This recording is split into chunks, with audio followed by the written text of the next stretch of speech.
అతిపెద్ద షాపింగ్ ప్రపంచం సిఎంఆర్ మన నిజామాబాద్ లో రాంపోతినేని గారిచే సెప్టెంబర్ 27న గొప్ప ప్రారంభం. నమస్తే, నేను విజయ్. చంద్రబాబు ముఖ్యమంత్రిగా పాలనపై పూర్తి స్థాయిలో దృష్టి సారించారు. ఇప్పటికైనా గత ప్రభుత్వంలో జరిగినటువంటి అవినీతి అక్రమాలపై విచారణ చేస్తుండగా గతంలో అవినీతికి అక్రమాలకు పాల్పడిన అధికారులపై ఇప్పటికే వేటు వేశారు. మరోవైపు చాప కింద నీరులా ముఖ్యంగా రాయలసీమ ప్రాంతానికి హైకోర్టు డివిజన్ బెంచ్ రావాలన్న డిమాండ్ ఎప్పటి నుంచో ఉంది. దానికి సంబంధించినటువంటి అన్ని రకాల ప్రతిపాదనలను కేంద్రానికి పంపారు చంద్రబాబు.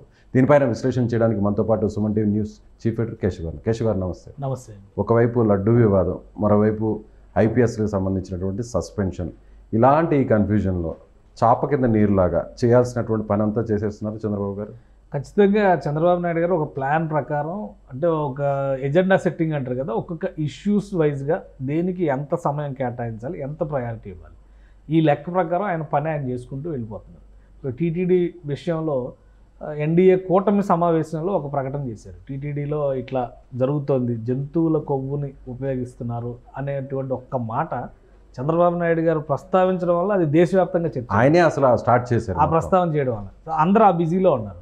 అలానే అడ్మినిస్ట్రేషన్ పరంగా చూసుకుంటే కనుక ఆయన తీసుకోవాల్సినటువంటి నిర్ణయాలు, అదే మీటింగ్లో హామీలకు సంబంధించి సూపర్ 6కి సంబంధించి గ్యాస్ పథకం అమలు చేస్తాం, ఉచిత గ్యాస్ సిలిండర్ పథకం అమలు చేస్తాం, ఇట్లాంటివన్నీ చెప్పుకుంటూ వచ్చారు.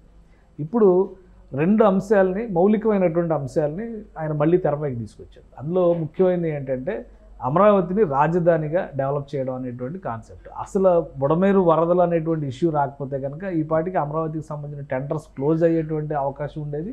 హ్యాపీనెస్ట్ పనులు మొదలవడం, అలానే పెండింగ్ వర్క్స్ ఏవైతే 80% కంప్లీట్ అయ్యి ఉన్నటువంటి బిల్డింగ్స్ ఉన్నాయో వాటిని ముందుకు తీసుకెళ్లేటువంటి పరిస్థితి ఉంది. అయితే వరదలు రావడం ఇదంతా కూడా కొంత జాప్యం జరిగింది.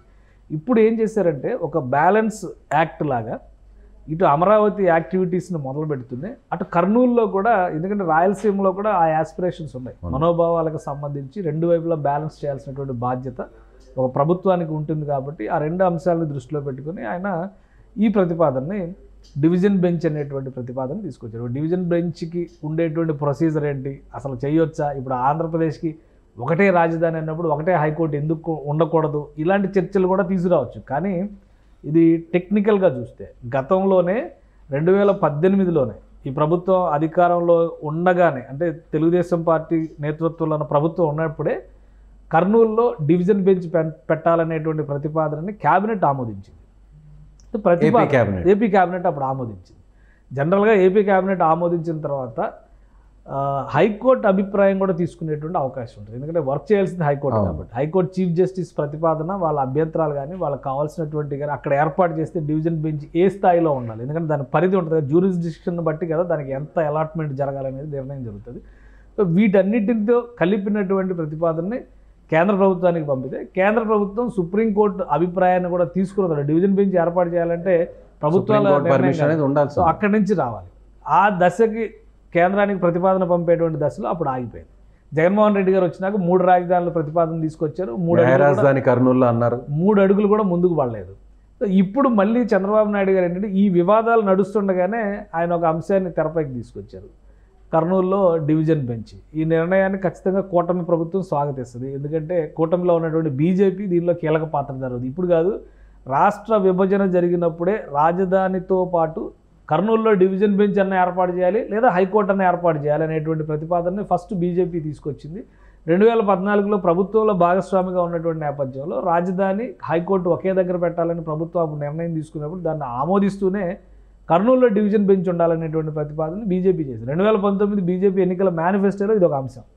సో ఇవన్నీ కలిసి వచ్చేటువంటి అంశాలు కాబట్టి ఇప్పుడు వీలైనంత వేగంగా, లాస్ట్ టైం అంటే ఎలక్షన్స్ ముందర చేశారు కాబట్టి టైం సరిపోలా, ఇప్పుడు కావాల్సినంత టైం ఉంది. అధికారంలోకి వచ్చిన 100 రోజుల్లోనే 100 రోజుల్లో ప్రాసెస్ స్టార్ట్ చేశారు కాబట్టి మోస్ట్ పాసిబిలిటీస్ ఉన్నటువంటి అంశం ఏంటంటే డివిజన్ బెంచ్ అతి త్వరలో ఏర్పడుతుంది. రాయలసీమ వాసులకి సంబంధించి ఆ ప్రాంతంలో ఉన్నటువంటి కోరికలకు అనుగుణంగా, ఇప్పుడు ఒక రకంగా చెప్పాలంటే మళ్ళీ వైసీపీ వాళ్ళు ఏం చెప్తారంటే మేము చెప్పిన 3 రాజధానులే మీరు చేస్తున్నారు అంటారు. ఎందుకంటే కర్నూలులో మరి జస్టిస్ సిటీ పెడతామని చెప్పన్నారు కదా, కాబట్టి ఇక్కడ డివిజన్ బెంచ్ వచ్చిందంటే దాదాపు అదే అవుతుంది. 3 రాజధానులు చేస్తుంటే కూడా తలాతోకలేని నిర్ణయం చేశారు కాబట్టి వ్యతిరేకించారు అప్పుడు. ఎందుకంటే అడ్మినిస్ట్రేటివ్ రాజధాని ఆటోమేటిక్గా అక్కడ అమరావతిలో సెట్ అయింది, దాన్ని తీసుకెళ్ళి మేము ఎగ్జిక్యూటివ్ రాజధాని కింద అక్కడ పెడతాం అన్న దగ్గర అక్కడ తేడా వచ్చింది. ఒకవేళ హైకోర్టును మేము తరలిస్తాం, అక్కడ న్యాయ రాజధాని చేస్తామని లెజిస్లేచర్ని శీతాకాల సమావేశాల్లో వర్షాకాల సమావేశాల్లో మేము విశాఖలో పెడతామంటే పెద్దగా అభ్యంతరాలు వచ్చి ఉండే అవకాశం ఉండేది కాదు.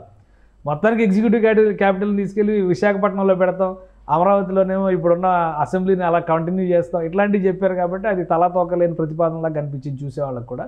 సో ఎనీవే ఇప్పుడు అమరావతిని స్ట్రెంథన్ చేస్తూనే రీజనల్ బ్యాలెన్స్ చేసుకునేటువంటి ప్రయత్నం చంద్రబాబు నాయుడు ప్రభుత్వం చేస్తుంది. ఇంకొక మాట కూడా చెప్పారు, అక్కడ ఆల్రెడీ యూనివర్సిటీని శంకుస్థాపన చేశారు. జగన్నాథ గట్టు అనేటువంటి ప్లేస్ దగ్గర కర్నూలులో ఒక 150 ఎకరాలని కేటాయించి జగన్మోహన్ రెడ్డి గారి ప్రభుత్వం ఎలక్షన్స్కి ముందర, ఎందుకంటే మనం జూన్ జూలైలో ఆల్రెడీ జూన్కి రిజల్ట్స్ వచ్చినాయి, ఏప్రిల్ మే జూన్ ఈ 3 నెలల్లో ఆ ఎలక్షన్ కూడా హడావుడిలో ఉన్నాం, మార్చిలో శంకుస్థాపన చేశారు.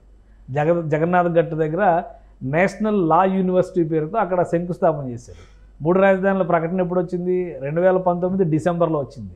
2024 మార్చిలో నేషనల్ లా యూనివర్సిటీ పేరుతో శంకుస్థాపన చేశారు. అంటే ఎన్నికలకు ముందు జరిగింది. అంటే మేము చెప్తున్న మాట నిలబెట్టుకుంటాం, తిరిగి అధికారంలోకి వస్తే ఇది న్యాయ రాజధాని చేస్తాం, అక్కడ పరిపాలన రాజధాని విశాఖపట్నంలో చేస్తాం, అందుకే అక్కడ రిషికొండలో కన్స్ట్రక్షన్ జరుగుతున్నాయని చెప్పారు.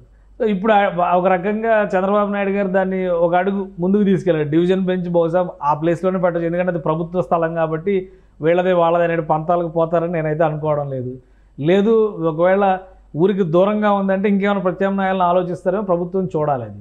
సో ఆ 2 పాసిబిలిటీస్ అక్కడ ఉన్నాయి. ఇంకొక నిర్ణయం, చాలా తెలివైన నిర్ణయం చంద్రబాబు నాయుడు గారు ప్రభుత్వం తీసుకుంది. ఇంకోటి ఏంటంటే ఇంటర్నేషనల్ లా స్కూల్ని అమరావతిలో ఏర్పాటు చేస్తామని ఒక ప్రతిపాదన.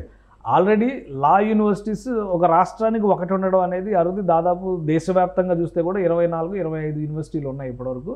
హైదరాబాద్లో కూడా మనం చూసాం నల్సార్ యూనివర్సిటీ గతంలో 2002లో అనుకోండి బహుశా, అది అప్పుడు కూడా చంద్రబాబు నాయుడు ఇక్కడ సీఎంగా ఉన్న టైంలోనే, కంబైన్డ్ స్టేట్గా ఉన్న టైంలోనే అది వచ్చింది. ఇప్పటికీ విశాఖపట్నంలో Damodaram Sanjivayya national law university already ఒకటి పనిచేస్తుంది. 2వ యూనివర్సిటీగా ఇప్పుడు కర్నూలులో శంకుస్థాపన చేసినటువంటిది. అది అంటే అకాడమిక్స్ దాన్ని కంటిన్యూ చేస్తారనుకోవచ్చు. అది కంటిన్యూ చేస్తారా లేదా దాని మీద నిర్ణయం ఏం తీసుకుంటారో చూడాలి. ఎందుకంటే ఇక్కడ ఇంటర్నేషనల్ లా స్కూల్ని ఏర్పాటు చేయాలనేటువంటి ప్రతిపాదన రావడానికి already supreme court bar association Chandrababu Naidu గారు గెలిచిన తర్వాత బార్ అసోసియేషన్ బృందం కలిసింది. ఆ రోజే వాళ్ళు ఒక లా యూనివర్సిటీని లేదా లా కాలేజీని మేము ఇక్కడ రన్ చేయాలనుకుంటున్నాం అనేటువంటి ఒక ప్రతిపాదన చేశారు.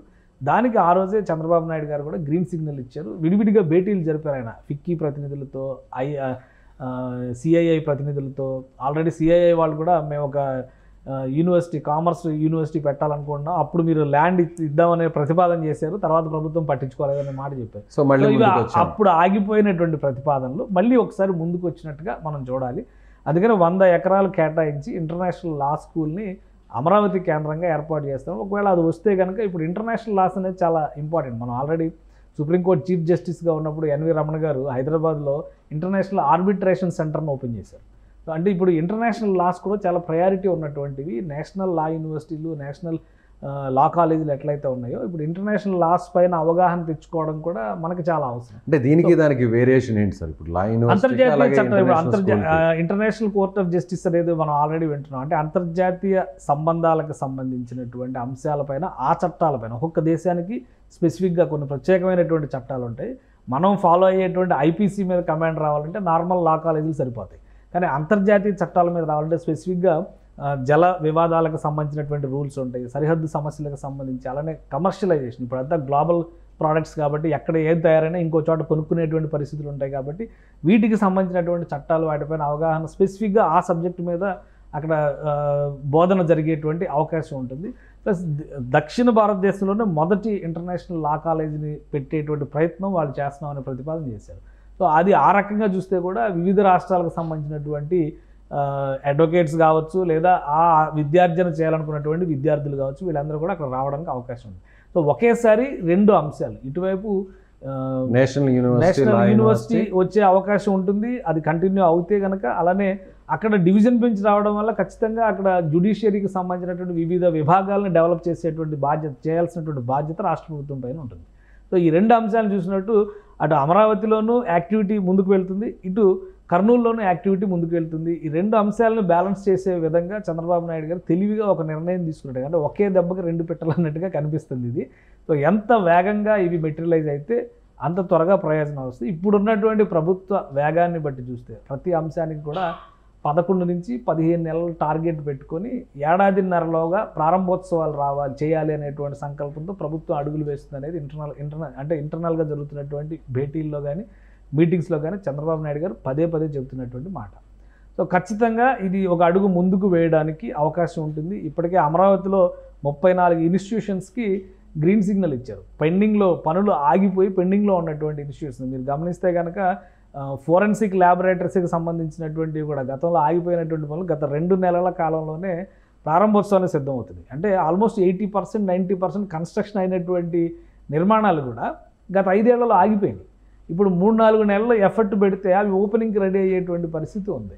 అందుకనే వాటిని ఇనిషియేట్ చేసేటువంటి క్రమంలోనే చంద్రబాబు నాయుడు గారు ఈ నిర్ణయం తీసుకున్నారు. అటు రాయలసీమకు బ్యాలెన్స్ చేస్తూ ఇటు అమరావతి ప్రాంతానికి ప్రాధాన్యం ఇస్తూ రెండింటినీ సమతూకం పాటించేటువంటి నిర్ణయం కాబట్టి 2 ప్రాంతాల ప్రజలు కూడా హర్షిస్తారు. ఎందుకంటే ఇంటర్నేషనల్ లాస్లో ఆంధ్రప్రదేశ్లో ఉన్నటువంటి ఎవరైనా కానీ ట్రై చేసుకోవచ్చు కాబట్టి అది మన లోకల్ ఇన్స్టిట్యూట్ లాగే కనిపిస్తుంది. ఇది ఒకవేళ నేషనల్ లా యూనివర్సిటీ కంటిన్యూ అయితే ఇది కూడా నేషనల్ లెవెల్ ఇన్స్టిట్యూషన్ కాబట్టి సెంట్రల్ యూనివర్సిటీ లాంటి సంస్థ అవుతుంది కాబట్టి ఎవరైనా కానీ ప్రయత్నించవచ్చు. అంటే ఆప్షన్స్ పెరిగేటువంటి అవకాశాలు పుష్కలంగా కనిపిస్తున్నాయి. Right sir.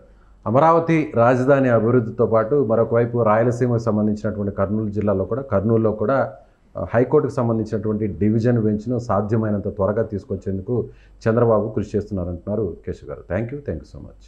సుమన్ టీవీలో మీ పర్సనల్ అండ్ బిజినెస్ ప్రమోషన్స్ కోసం కింది నెంబర్కి కాంటాక్ట్ చేయండి.